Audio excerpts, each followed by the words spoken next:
Hello friends, मैं राहुल शर्मा स्वागत करता हूं आपका हमारे यूट्यूब चैनल कोटा एजुकेशन में। और आज हम एक नई शुरुआत करने जा रहे हैं क्लास 10th के लिए।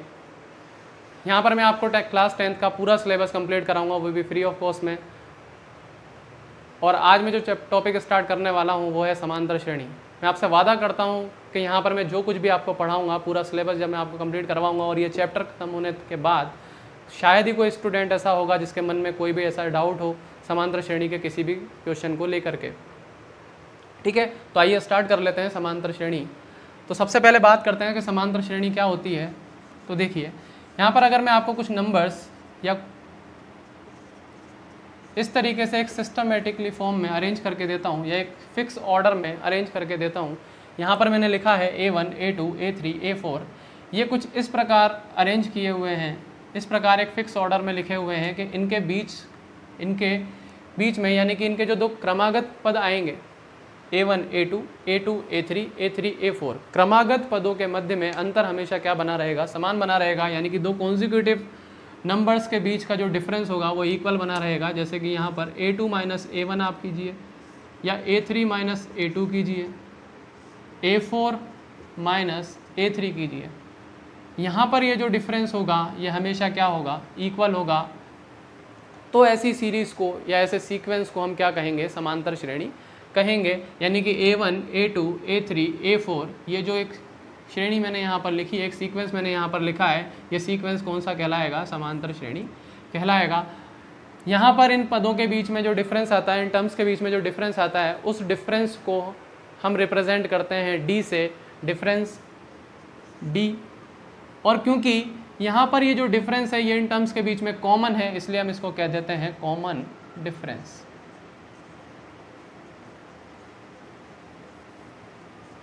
हिंदी में इसको कहते हैं सार्वंतर। क्लियर यहाँ तक? कोई भी समांतर श्रेणी जब आपको दी जाएगी तो यहाँ पर समांतर श्रेणी का जो प्रथम पद होगा यानी कि पहली टर्म होगी, फर्स्ट टर्म जो इसकी होगी, उस फर्स्ट टर्म को, पहले पद को हमेशा आप स्मॉल a से रिप्रेजेंट करेंगे। कॉमन डिफरेंस को D से रिप्रेजेंट करते हैं।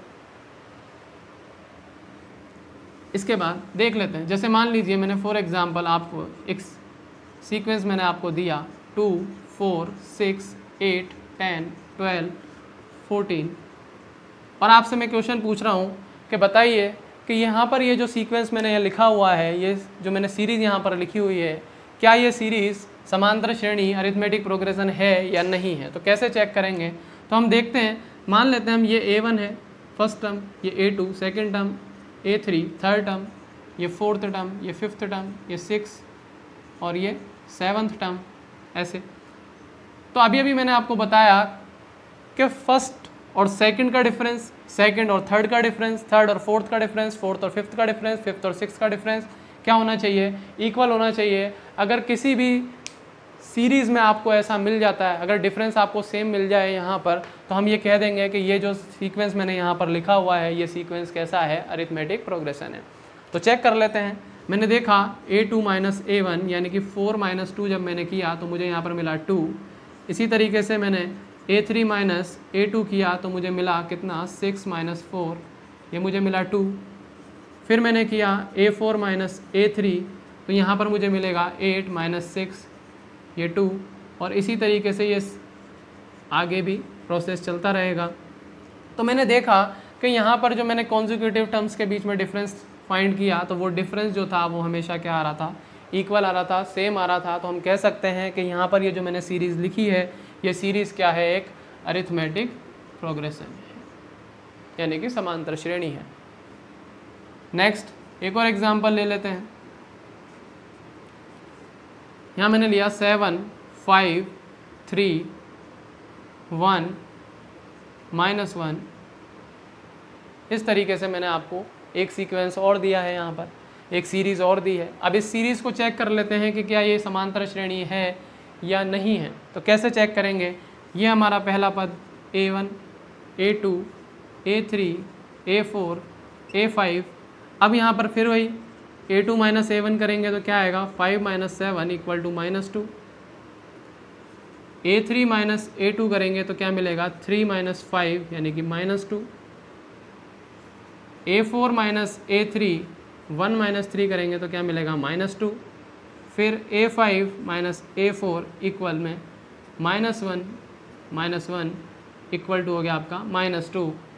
यानी कि हमने यहाँ पर देखा कि इन सारी टर्म्स के कॉन्जिक्यूटिव टर्म्स जो थी, इस पूरी सीक्वेंस के कॉन्जिक्यूटिव टर्म्स के बीच में जब हमने डिफरेंस देखा तो वो डिफरेंस क्या आ रहा था, इक्वल आ रहा था। तो ये भी क्या है, एक AP है। अब यहाँ से एक रिजल्ट निकल के सामने आता है, तो क्या रिजल्ट आता है कि AP जो होती है उसका कॉमन डिफरेंस, कोई भी AP आपको जो दी जाती है उसमें जो कॉमन डिफरेंस होता है वो कॉमन डिफरेंस यहाँ पर कितना है 2 और यहाँ कितना है -2। यानी कि कॉमन डिफरेंस जो होगा वो पॉजिटिव और नेगेटिव दोनों तरीका का हो सकता है। ठीक है, इसी के साथ एक एग्जांपल और ले लेते हैं यहाँ पर। जैसे मैंने आपको दिया 3 3 3 3, चेक करके हमें ये चेक करना है कि ये जो आपको सीरीज़ मैंने यहाँ लिख के दी है, क्या ये सीरीज़ AP बनेगी या नहीं बनेगी। अब कैसे चेक करेंगे, तो हम क्या करते हैं, वही पहले की तरह A1 A2 A3 A4, यहाँ पर मैं चेक कर लेता हूँ। A2 माइनस A1 करने पर मुझे क्या मिलेगा, 3 माइनस 3 किया मैंने तो 0। A3 माइनस A2 किया मैंने तो फिर 3 माइनस 3 इक्वल टू 0। फिर मैंने क्या किया, A4 माइनस A3 किया तो यहाँ पर फिर मैंने 3 माइनस 3 किया, फिर इक्वल में क्या आ गया 0। तो यहाँ पर भी यही रिजल्ट सामने आ रहा है कि यहाँ पर ये जो डिफरेंस है, कॉमन डिफरेंस कॉन्जिक्यूटिव टर्म्स के बीच में, वो क्या आ रहा है, इक्वल आ रहा है, सेम आ रहा है। इसका मतलब ये भी क्या बनेगी, एक AP बनेगी। लेकिन ये AP तो है लेकिन कॉमन डिफरेंस क्या है, 0 है। अभी मैंने देखा यहाँ कॉमन डिफरेंस +2 था, यहाँ -2 है, यहाँ 0 है। यानी कि हम ये कह सकते हैं कि कोई भी समांतर श्रेणी या कोई भी अरिथमेटिक प्रोग्रेशन जो होगा उसका कॉमन डिफरेंस सार्वंतर पॉजिटिव, नेगेटिव और 0 तीनों प्रकार का हो सकता है। ठीक है, यहाँ तक क्लियर।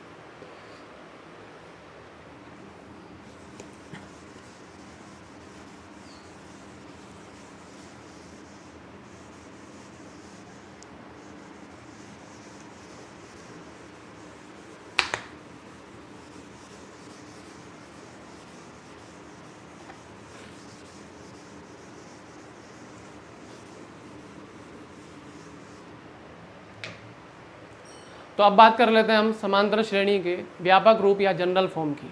तो क्या होगा जनरल फॉर्म, अभी मैंने थोड़ी देर पहले आपको बताया था कि कुछ नंबर्स मुझे इस तरीके से दिए हुए हैं, A1 A2 A3 A4 A5, और इन नंबर्स को मैंने एक सिस्टमेटिकली अरेंज किया था जिनमें इनकी कॉन्जिक्यूटिव टर्म्स के बीच में डिफरेंस क्या था, सेम था, और मैंने इसको क्या कह दिया था कि ये क्या है, एक AP है। अब यहाँ पर मैंने आपसे कहा था कि A2 माइनस A1 जब आप करेंगे तो आपको क्या मिलेगा, कॉमन डिफरेंस D मिलेगा। इसी तरीके से आप A3 माइनस A2 करेंगे तो आपको क्या मिलेगा, कॉमन डिफरेंस D मिलेगा। A4 माइनस A3 करेंगे तो आपको क्या मिलेगा, कॉमन डिफरेंस D मिलेगा। इसी तरीके से ये प्रोसेस आगे भी चलता रहता है। क्लियर है यहाँ तक। इसके बाद मैंने अभी थोड़ी देर पहले आपसे ये भी कहा था कि किसी भी AP का जो फर्स्ट टर्म होगा उस फर्स्ट टर्म को हम किससे रिप्रेजेंट करते हैं, A से रिप्रेजेंट करेंगे। तो यहाँ पर क्या मैं इसको इस तरीके से लिख सकता हूँ, ये फर्स्ट टर्म मेरी A हो गई, A2 को मैं A प्लस D लिख सकता हूँ, क्योंकि A1 में जब मैं D ऐड करूँगा तो मैं किस पर पहुँचूँगा, A2 पर पहुँचूँगा। इसी तरीके से फिर ये A2 है, इस A2 में मैं वापस से D ऐड करूँगा तो मैं किस पर पहुँच जाऊँगा, नेक्स्ट टर्म यानी कि A3 पर पहुँच जाऊँगा। तो D प्लस D करेंगे तो क्या हो जाएगा, 2D हो जाएगा। इसी तरीके से A प्लस 3D हो जाएगा, ये चलता रहेगा।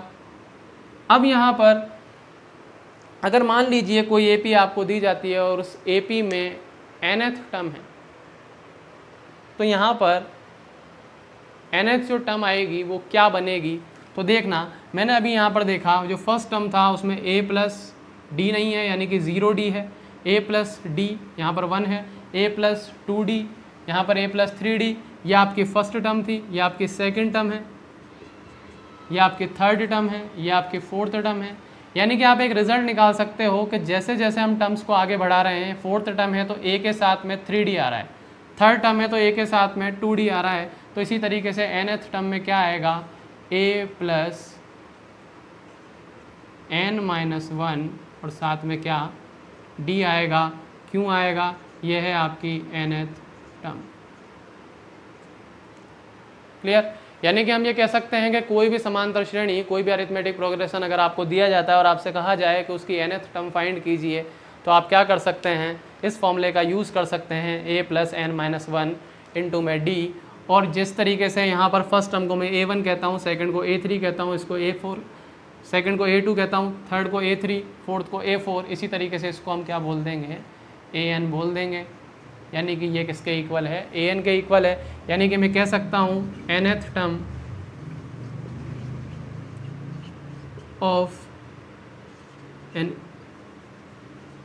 ऑफ AP क्या बनेगा, an equal to a + n-1 into में d।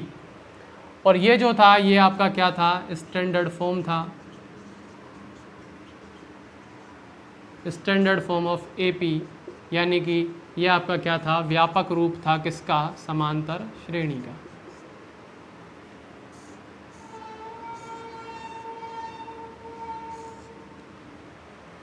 ठीक है, क्लियर है यहाँ तक?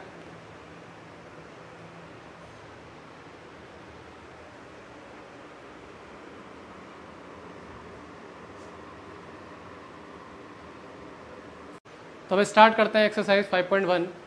क्वेश्चन नंबर फर्स्ट, दी गई एपी के प्रथम 4 पद लिखिए जबकि प्रथम पद ए तथा सारवंतर डी हो। यानी कि ये आपसे कह रहा है कि हम आपको कोई एक एपी है जिसका हम प्रथम पद दे रहे हैं और सारवंतर दे रहे हैं, आप उसके प्रथम 4 पद लिख करके बताइए। तो देखिए कैसे लिखेंगे। अभी अभी मैंने आपको पढ़ाया था समांतर श्रेणी का व्यापक रूप क्या था, a + d, a + 2d, a + 3d, इस तरीके से व्यापक रूप था। यानी कि पहला पद हमारा किसी भी समांतर श्रेणी का पहला पद क्या होता है, a खुद ही होता है। तो यहाँ पर जो फर्स्ट क्वेश्चन है आपके पास में, तो इस फर्स्ट क्वेश्चन को हम कर लेते हैं। a बराबर यहाँ दिया है उसने 10 और d आपको दिया है, ये भी आपको 10 दिया हुआ है। तो यहाँ पर जब हम पहले तो मान लेते हैं इसका पहला पद a1 है, दूसरा पद a2 है, तीसरा पद a3 है, फोर्थ a4 है, इस तरीके से ये पद है। तो अगर मुझे a1 निकालना है तो मैं क्या करूँगा, a1 तो a के बराबर होता है जो कितना है 10। इसी तरीके से a2 क्या होगा, a2 होगा a + d के बराबर। तो यहाँ पर a का मान तो है 10 और d का मान 10, तो ये हो गया आपका 20। इसी तरीके से जब a3 फाइंड करेंगे तो a + 2d करेंगे, तो यहाँ पर लिखेंगे 10 + 2 × 10 और ये आपका हो जाएगा कितना 30। इसी तरीके से a4 करेंगे तो ये बनेगा a + 3d, यानी कि 10 + 3 × 10 और ये आपका हो जाएगा 40। इसी तरीके से नेक्स्ट करते हैं। नेक्स्ट में क्या है, a बराबर 4 और d बराबर कितना -3। तो पहला जो पद बनेगा वो बनेगा 4, दूसरा बनेगा 4 + -3, नेक्स्ट बनेगा 4 + 2 × -3, नेक्स्ट बनेगा आपका 4 + 3 × -3। तो ये हो गया आपका 4, यह आ जाएगा आपका 1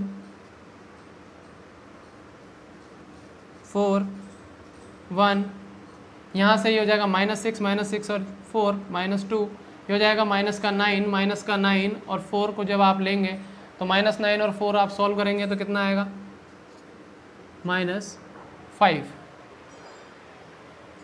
ठीक है यहाँ तक। तो ये आपके फर्स्ट 4 टर्म्स आ गई। आगे देखते हैं।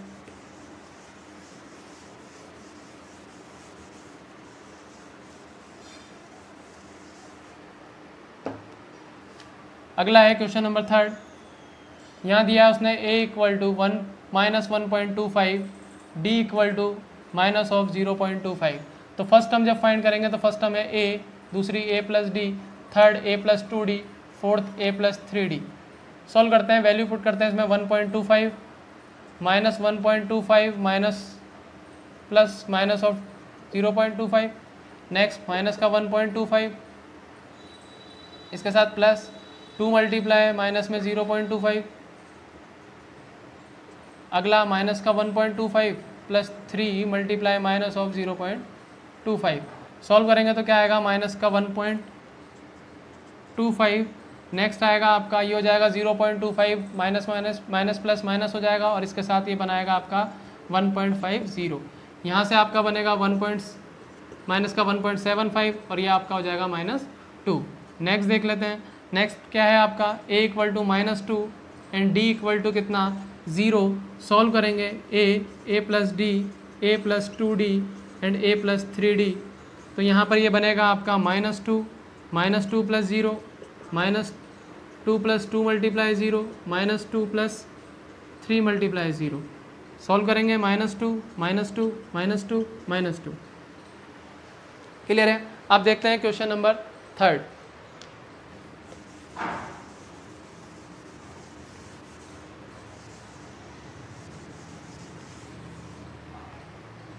क्या दिया है क्वेश्चन नंबर 3 में। यहाँ पर क्वेश्चन नंबर 3 कह रहा है निम्नलिखित में से प्रत्येक एपी के लिए प्रथम पद तथा सार्वंतर लिखिए। तो यहाँ पर आपको कुछ एपी दी हुई है और इन एपी के आपको फर्स्ट टर्म और डी लिखना है। तो देख लेते हैं क्वेश्चन नंबर 3 का फर्स्ट पार्ट 3 1 -1 -3। अब आपसे ए पूछा है तो ए क्या होता है, ए होता है प्रथम पद यानी कि फर्स्ट टर्म। तो इस एपी में पहला पद कौन है 3, यानी कि ए बराबर कितना आ जाएगा 3। डी कैसे निकालते थे, डी के लिए कोई भी समांतर श्रेणी आपको दी जाए उसके 2 कॉन्जिक्यूटिव नंबर्स आप लीजिए, 2 कॉन्जिक्यूटिव पद आप लीजिए, यानी कि 2 क्रमागत पद लीजिए और दोनों क्रमागत पदों का क्या निकाल लीजिए, अंतर निकाल लीजिए।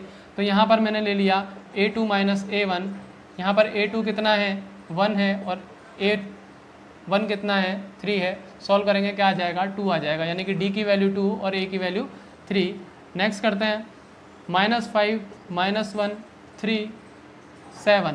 सॉल्व करेंगे a बराबर आएगा -5 और d बराबर वही a2 - a1 करेंगे तो क्या आ जाएगा -1 ऑफ -5 माइनस हो गया आपका प्लस, ये बनेगा आपका +5 तो ये हो जाएगा आपका 4। अगला करते हैं 3rd नंबर 1/5 5/3, सॉरी यहाँ पर 1/3 है, 1/3 5/3 9/3 13/3। तो ए तो आपका हो जाएगा 1/3 और डी आपका क्या हो जाएगा a2 - a1 करेंगे तो ये हो जाएगा आपका 5/3 1/3। डिनोमिनेटर दोनों का सेम है, एलसीएम लेने पर 3 आएगा तो ये आपका हो जाएगा 5 - 1 4/3। Next 4th 0.6 1.7 2.8 and 3.9। यहाँ पर a इक्वल टू हो जाएगा 0.6 और d इक्वल हो जाएगा आपका a2 - a1 यानी कि 1.7 - 0.6 और ये आपका आ जाएगा 1.1। ठीक है। तो अब हम बात कर लेते हैं क्वेश्चन नंबर 4 की। क्वेश्चन नंबर 4 में क्या पूछ रहा है आपसे, वो कह रहा है निम्नलिखित में से कौन कौन एपी है और यदि कोई एपी है तो इसका सार्वंतर ज्ञात कीजिए और उसके अगले 3 पद लिखिए और इनके 3 पद और लिखिए, यानी कि अगले 3 पद आपको और लिखने हैं। तो चेक कर लेते हैं, देखते हैं क्वेश्चन नंबर 1। यहाँ आपको एक सीरीज दी हुई है 2 4 8 16। ये आपसे पूछ रहा है कि क्या ये एपी बनेगी या नहीं बनेगी। तो आपको पता है एपी चेक करने का सिंपल सा तरीका क्या है, आप इनके कॉन्जिक्यूटिव नंबर्स के बीच का डिफरेंस फाइंड कर लीजिए और अगर जितने भी यहाँ पर नंबर्स लिखे हुए हैं, जितनी भी यहाँ पर टर्म्स लिखी हुई हैं, उनके कॉन्जिक्यूटिव टर्म्स के बीच का डिफरेंस इक्वल आता है तो हम कह देंगे कि ये क्या है एपी है, और अगर नहीं आता तो हम कह देंगे ये एपी नहीं है। तो चेक कर लेते हैं यहाँ पर। तो यहाँ पर अगर मान लो ये फर्स्ट टर्म a1 है, ये a2 है, ये a3 और ये a4। तो यहाँ पर चेक करते हैं a2 - a1 4 - 2 मैंने किया तो मुझे 2 मिला। a3 - a2 करूँगा मैं यहाँ पर तो ये 8 - 4 मैंने किया तो ये मुझे 4 मिला। a4 - a3 मैंने किया 16 - 8 तो ये मुझे यहाँ पर 8 मिल रहा है। यहाँ पर मैंने देखा कि भाई a2 - a1 is not equal to a3 - a2। तो हम क्या कह देंगे कि यहाँ पर कॉमन डिफरेंस जो है वो इक्वल नहीं है, इसीलिए ये क्या नहीं है एपी नहीं है। तो हम यहाँ लिखेंगे यहाँ कॉमन डिफरेंस यानी कि सार्व अंतर समान नहीं है।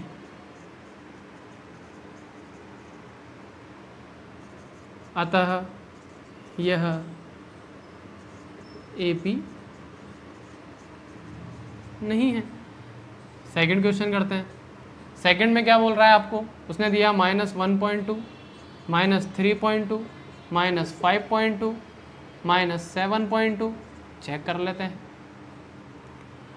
ये आपका a1 a2 a3 a4 check किया मैंने। a2 - a1 करेंगे तो -3.2 - ऑफ माइनस 1.2, सॉल्व करेंगे इसको, ये माइनस माइनस प्लस पॉजिटिव हो जाएगा, पॉजिटिव होने के साथ में 3.2 माइनस में और प्लस में 1.2, तो क्या हो जाएगा आपका माइनस का 2। इसके बाद A3 माइनस A2 करेंगे तो क्या बनेगा, माइनस का 5.2 माइनस ऑफ माइनस 3.2, ये दोनों तो हो जाएंगे पॉजिटिव, तो ये हो जाएगा 3.2 प्लस में और माइनस का 5.2 माइनस में, तो ये आपका बनेगा क्या, माइनस का 2। इसी के साथ A4 माइनस A3 करेंगे तो ये है हमारा माइनस, ये है हमारा माइनस 7.2 और माइनस में माइनस का 5.2, इसको भी सॉल्व करेंगे तो क्या आएगा, यानी कि हम ये कह सकते हैं कि यहाँ पर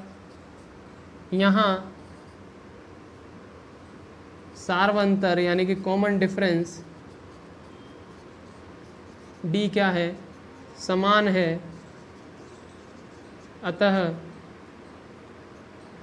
यह एक AP है। क्लियर है? इसके बाद अगला कर लेते हैं।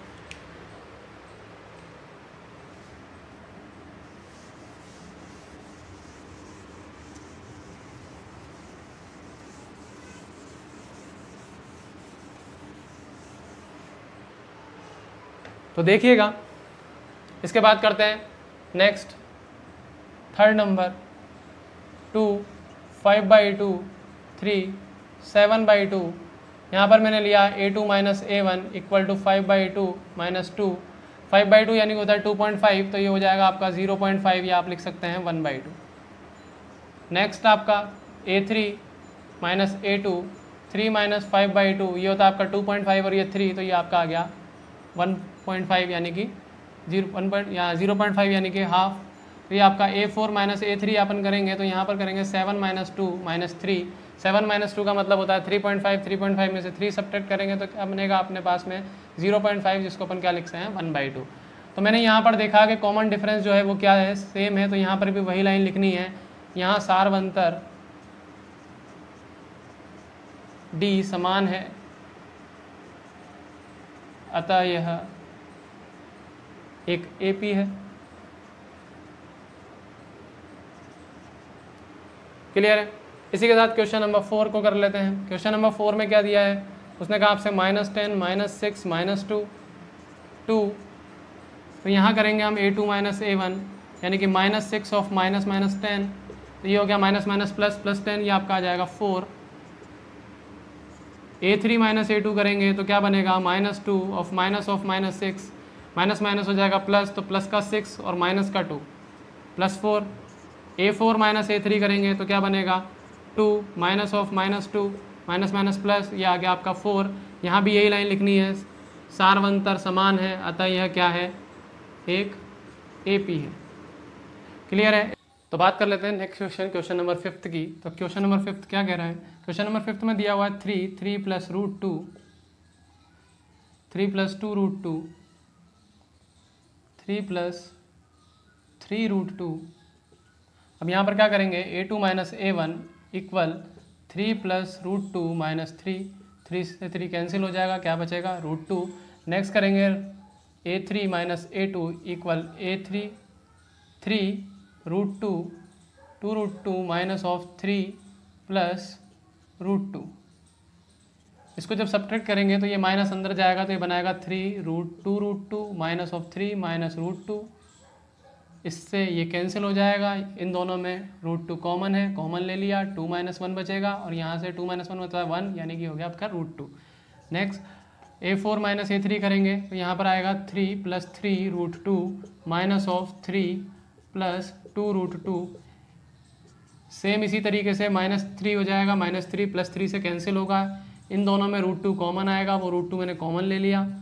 यहाँ पर 3 - 2 बचेगा, ये 1 बनाएगा और ये आपका क्या आ जाएगा, 2 आ जाएगा। यहाँ पे देखेंगे आप कि कॉमन डिफरेंस जो है वो सभी में सेम आ रहा है, तो हम यहाँ पर कह देंगे कि भाई यहाँ D क्या है, समान है, अतः यह क्या है, AP है।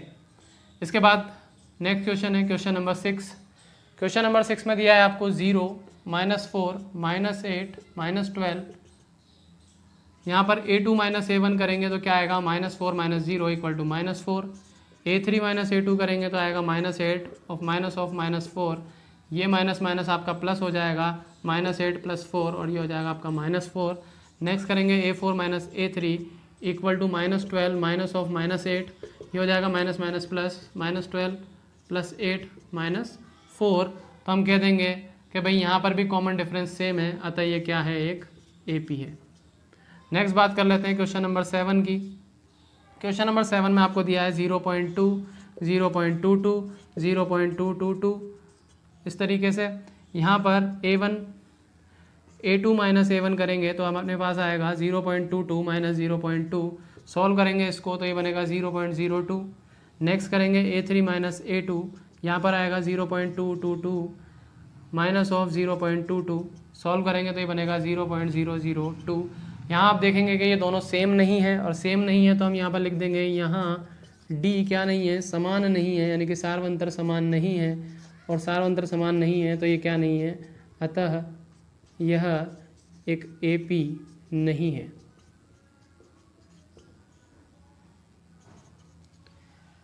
क्लियर है यहाँ तक। नंबर 8, क्वेश्चन नंबर 8 में दिया है 1, 3, 9, 27। यहाँ पर हम करेंगे A2 minus A1 equal 3 minus 1 equal to 2। A3 minus A2 करेंगे तो 9 माइनस 3 इक्वल टू 6। यहाँ पर हम देखेंगे कि A2 माइनस A1 करने पर 2 आ रहा है, A3 माइनस A2 करने पर 6 आ रहा है, जो कि दोनों क्या नहीं है, डिफरेंस। तो हम यहाँ डिफरेंट है, यानी कि ये दोनों सेम नहीं है। तो हम यहाँ पर ये कह सकते हैं कि यहाँ D यानी कि सार्वंतर क्या नहीं है, समान नहीं है, समान नहीं है, अतः यह एक AP नहीं है। क्लियर है। नेक्स्ट क्वेश्चन कर लेते हैं, क्वेश्चन नंबर 9। क्वेश्चन नंबर 9 में दिया है आपको A स्क्वायर A³ A⁴।